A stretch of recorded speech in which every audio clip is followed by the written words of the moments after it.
To my channel. Hello friends, welcome back to my channel.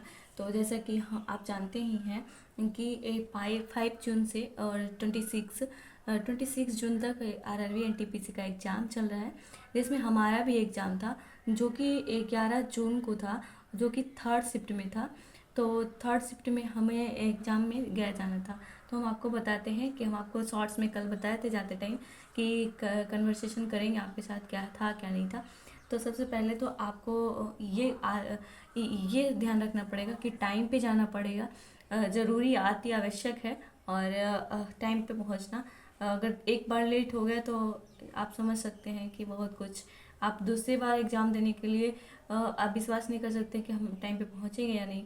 तो इसलिए time पे पहुंचना ज़रूरी है, और भी दिक्कतें होती है उसको भी सुधारने का मौका मिल जाता है टाइम पे अगर पहुंच गए तो टाइम से पहले थोड़ा सा पहुंच गया था।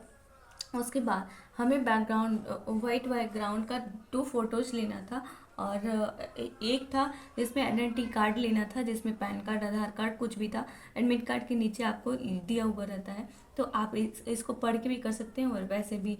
तो ऐसा था, दो, एक आधार कार्ड था, अगर आधार कार्ड नहीं है तो पैन कार्ड लीजिए, पैन कार्ड नहीं है तो दूसरा कार्ड लीजिए, आपको ये भी नहीं है तो पहचान पत्र लीजिए। ऐसा करके कुछ आइडेंटिटी कार्ड थे, जिसमें आप एक आइडेंटिटी कार्ड लीजिए और एक ओरिजिनल आधार कार्ड लीजिए, और 2 फोटो बैकग्राउंड वाला लीजिए।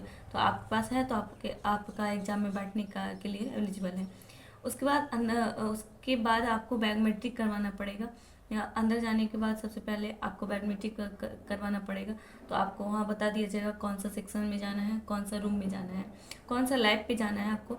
तो वहाँ सबसे जाने के पहले आपको जब टेस्ट शुरू होने वाला होता है, तब हमारा माइंड में यही चलना चाहिए कि वहाँ अपना पासवर्ड डालना होता है, और नीचे में एक पैराग्राफ होता है और नीचे कॉपी होता है। एक एडमिट कार्ड जो मिलता है ना, जो इतना बड़ा एडमिट कार्ड होता है, उसमें एक कट का निशान होता है।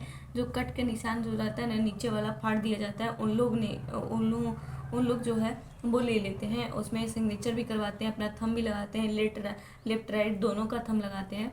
और एग्ज़ाम का जो होता है ना, ये उसमें सिग्नेचर भी करवाते हैं, और उसके बाद एडमिट कार्ड में भी सिग्नेचर करवाते हैं, और उसमें लिखने के लिए कुछ भी नहीं देते हैं कि उनको फिर ले जाना होता है।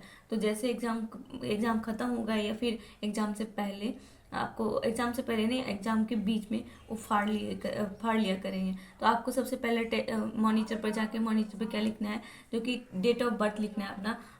हमारा जो था डेट ऑफ बर्थ, हम उसको मेंशन किए, और तब एग्ज़ाम टेस्ट शुरू होता है। और नीचे वाला पैराग्राफ जो होता है, जो एडमिट कार्ड का सबसे नीचे वाला भाग होता है, उसमें आप देखेंगे कि लिखने का लिखा हुआ रहता है कि आप इसको नीचे देख के नीचे लिखें।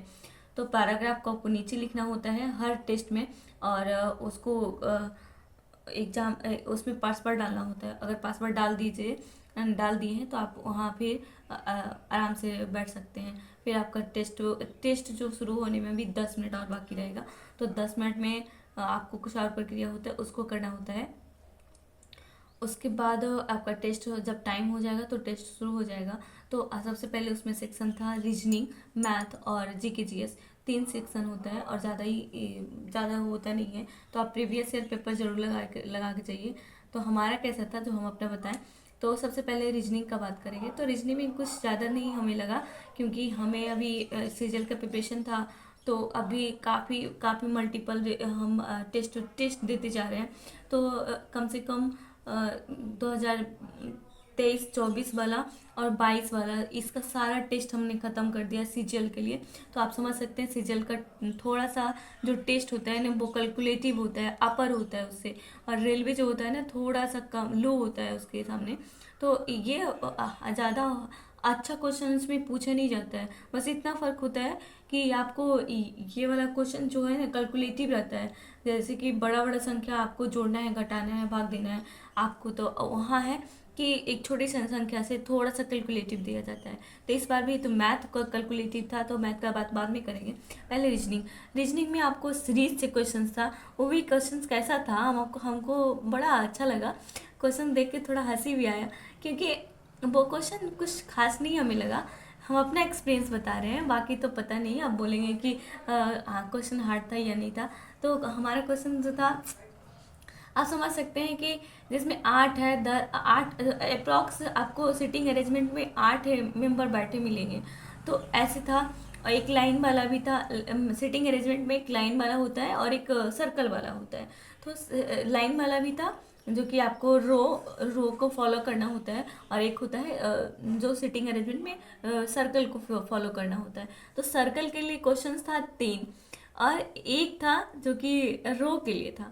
और इसका क्वेश्चन और भी बताएं तो सिटिंग अरेंजमेंट में क्वेश्चन और थे जिसमें 7, पहले सर्कल के लिए बता दें कि 7 मेंबर था। 7 मेंबर को कैसे अरेंज करना था, तो ज़्यादा कुछ हार्ड नहीं हमें लगा, क्योंकि हो सकता है हम उससे अपर क्वेश्चन सॉल्व किए इसलिए हमको नहीं लगा हो।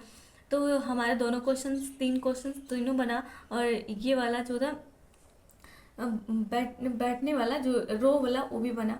और एक था जिसमें डायरेक्शन था और डिस्टेंस था। डायरेक्शन से था, डिस्टेंस वाला दूसरा था।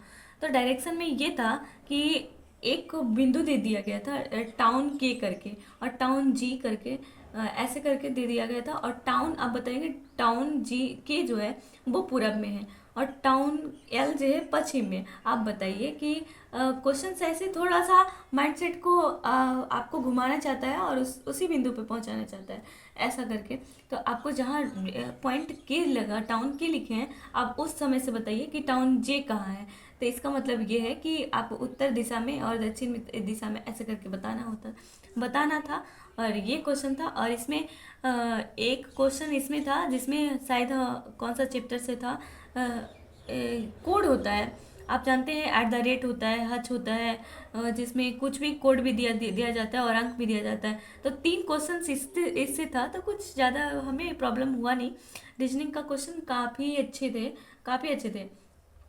और इसमें ये था कि आप कौन सा एक संख्या है और एक संख्या के पहले एक कोड होना चाहिए और दूसरी बात एक बात संख्या होना चाहिए, ऐसा क्वेश्चन था। और एक था कि वही क्वेश्चंस में अलग दिखाया गया था, अलग बनाया गया था कि पहले एक कोड होना चाहिए और कोड के बीच में एक संख्या होना चाहिए और संख्या के बाद में एक कोड होना चाहिए। तो ऐसे करके था। तो 3 क्वेश्चंस इससे था। और इसमें एक था जिसमें एनालॉगी, आप जानते हैं एनालॉगी, जिसमें दोनों संख्या को एक 19 दिया हुआ था, एक 7 दिया हुआ था और बीच में एक संख्या दिया हुआ था 334। हम अभी पूरा नहीं बता पाएंगे कि नंबर का संख्या कितना है, लेकिन दोनों का स्क्वायर करना था और इससे जो है ना उसको 7 प्लस करना था, 7 माइनस करना था। तो आपका आंसर बीच वाला आने वाला है, दूसरा संख्या आने वाला था। दूसरा संख्या आया था, हमारा कंफर्म आंसर सही था। तो वो वाला क्वेश्चन था।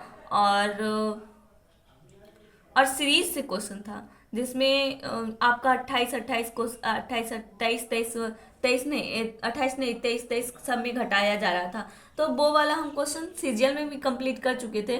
और हमें जानते हैं, हम एक्सपीरियंस से बता सकते हैं रीजनिंग के लिए कि सीजीएल हो गया, अभी बिहार बीएड के लिए एग्जाम दी हैं, तो वो वाला एंट्रेंस हो गया। और ये आरआरबी टेक्नीशियन का दिए थे, वो वाला एग्ज़ाम हो गया। और या तो फिर सीजीएल एनटीपीसी का हो गया। हम हमेशा देखे हैं कि क्वेश्चंस जो है ना कि मल्टीपल हमेशा वही क्वेश्चंस हमें रिपीट मिला है। जैसे कि रीजनिंग का हम बीएड में भी देखे वैसे ही है, जो क्वेश्चन हम सीजीएल में सॉल्व करके गए थे वही क्वेश्चन रीजनिंग में वहाँ भी आया हुआ था। तो हमें लगता है कि एक बार डेफिनेटली अच्छे तरीके से पूरा अच्छा तरीका से सॉल्व करके जाना चाहिए। मैथ में क्वेश्चन था जिसमें कैलकुलेटिव था, समानुपाती के बाद आप जानते होंगे रेशियो और प्रोपोर्शन के लिए। तो थोड़ा सा कैलकुलेटिव था, पॉइंट में क्वेश्चन दिया हुआ था और पॉइंट में आंसर देना था, तो ये थोड़ा सा कैलकुलेटिव था। और मैथ में था एक व्यक्ति का क्रैमुल कितना है, कुछ अंक दिया हुआ था, और फिर दूसरे व्यक्ति का क्रैमुल दिया हुआ था। अगर आदमी ने अच्छे से पढ़ना होता था उसको, कि एक बार पढ़ने के बाद आपको समझ में नहीं आएगा क्वेश्चंस, और माइंड में थोड़ा सा जो क्वेश्चन नहीं बनता है ना, वो क्वेश्चन के बारे में सोचते रहते हैं, तो वो प्रेशर हो जाता है। एक क्वेश्चन जो होता है उसमें एक क्वेश्चन क्रैमुल था और दूसरा क्रैमुल था, फिर बिक्रैमुल आपको पूछ दिया गया था। तो इसको क्वेश्चन को एक बार नहीं, दो बार रिपीट करके बनाना था। तो हमारा क्वेश्चन जो भी था 15-16 मिनट बचा था, जो कि क्वेश्चन एक बार हम पूरे पूरे 1 से 100 तक सारे अटेम्प्ट किए थे। और लेकिन हम कुछ क्वेश्चंस जो है तुक्का जो होता है लॉजिक से, अपनी लॉजिक से वो बनाए थे, और बाकी क्वेश्चन जो कंफर्म लगा वही बनाए थे। तो हमारा अप्रॉक्स जो था वो 68 था, हम बनाए थे, और 31 जो था वो हम नहीं बनाए थे। 68 32 वैसे नहीं बनाए थे। और शायद उसके बाद मैथ का तो ऐसा ही लेवल था। प्रॉफिट से क्वेश्चंस आए थे, प्रॉफिट से कम 2 क्वेश्चंस आए थे, इतना तो याद है। और एक डायरेक्शन से भी रीजनिंग का क्वेश्चन था। ये सारे चैप्टर अगर आपका एग्जाम 12 से 13 या 26 के बीच में कभी है तो आप इसको रिवीजन करके जाइएगा। हाँ, और हाँ, जो भी क्वेश्चंस प्रीवियस ईयर यानी कि 5 जून से अभी तक जितना भी डेट आपका है, मान लीजिए कि 13 तारीख या 14 तारीख या 26 तारीख या 25 तारीख को एग्जाम है आपको, तो पूरा प्रीवियस ईयर उसको ज़्यादा कुछ पढ़ने का नहीं है। अब जो भी पढ़ लिया आप उसको रिवीजन करिए और उसको छोड़ दीजिए, और बाकी जो भी प्रीवियस ईयर आ रहा है डेली का क्वेश्चंस आप उसे सॉल्व करके जाइए। जैसे कि आप जीके जीएस का बात करें तो जीके जीएस में हमारा एक माइक्रोसॉफ्ट वर्ड्स आप जानते होंगे, हम पढ़े हैं तो उसका कोर्स किए हैं तो उसके बारे में हमको पता था। तो माइक्रोसॉफ्ट वर्ड्स जो होते हैं ना, उसको जो सेव करने का कौन सा ट्रिक से हम सेव कर सकते हैं, तो कंट्रोल एस होता है, उससे सेव कर सकते हैं। तो वो क्वेश्चन हमने जीके जीएस वाला पढ़े थे एक दिन 11 यानी कि 10 जून का रिवीजन करके गए थे, और एक दिन पहले 5 जून से एक दिन पहले का रिवीजन करके गए थे। उसमें से 2 क्वेश्चन आए थे, जिसमें एक ये क्वेश्चन था और एक और भी क्वेश्चन था जो डायरेक्ट वहाँ मिला था हमें देखने को। तो आप जरूर, अगर आपका बात में है तो आप जरूर जाइएगा इसको देख करके। और ऑथर से था, कौन सा बुक ऑथर होता है वो, उससे क्वेश्चन था जीके जीएस का। और इससे क्वेश्चन था तो मोहम्मद बिन तुगलक से, बाबर से, तो ये सब था। ये इससे भी था। ये का क्वेश्चन जो था ना, जिसमें ग्रामीण विकास क्या है उसके बारे में था। और एक है जो कि लोक नृत्य जो होता है उससे क्वेश्चन था जीके जीएस के लिए। और करंट अफेयर्स से भी क्वेश्चन था, ओलंपिक से थे।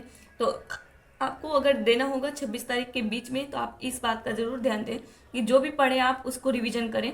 आप कितना भी, आपको कुछ भी तैयारी ना हो या फिर हो तब भी आप अपना ध्यान दें, क्योंकि जो भी क्वेश्चंस आ रहे हैं ना वो डेली का शिफ्ट में। और हाँ, जो भी डेली, जैसे कि आपका 3rd शिफ्ट है तो 3rd शिफ्ट में फर्स्ट शिफ्ट, सेकेंड शिफ्ट और 3rd शिफ्ट कोई ना कोई क्वेश्चन मिल ही जाता है। तो आप दिनों को तैयार करके जाइएगा, और ज़्यादा कुछ पढ़ने का नहीं है। आज करिए जो भी आप पढ़े हैं उसको, और जो रिवीजन इसका डेली क्वेश्चंस जो आ रहे हैं उसको देखिए। आप देखिए उसको 2 बार 3 बार आप नहीं लिख पाते हैं या फिर कुछ भी, आप देखिए उस क्वेश्चन को, देखने के बाद वहाँ एग्जैक्ट आपको मिलेगा, आपको यकीन रहेगा कि ये क्वेश्चन हमारा सही है। तो आप इस तरीके से आप जरूर जाइएगा। और हमारा कन्वर्सेशन कैसा लगा, आप में, हाँ, हमें कौन सा मिस्टेक था या फिर कौन सा अच्छा कौन सा बात आपको अच्छी लगी, तो आप क्वेरी करके जरूर, कोई भी क्वेरी हो तो आप जरूर कुछ बताइएगा, और अपनी बातों को जरूर हमारे साथ शेयर करिएगा। बाय। और आप अपना एग्जाम जरूर अच्छे से दीजिएगा।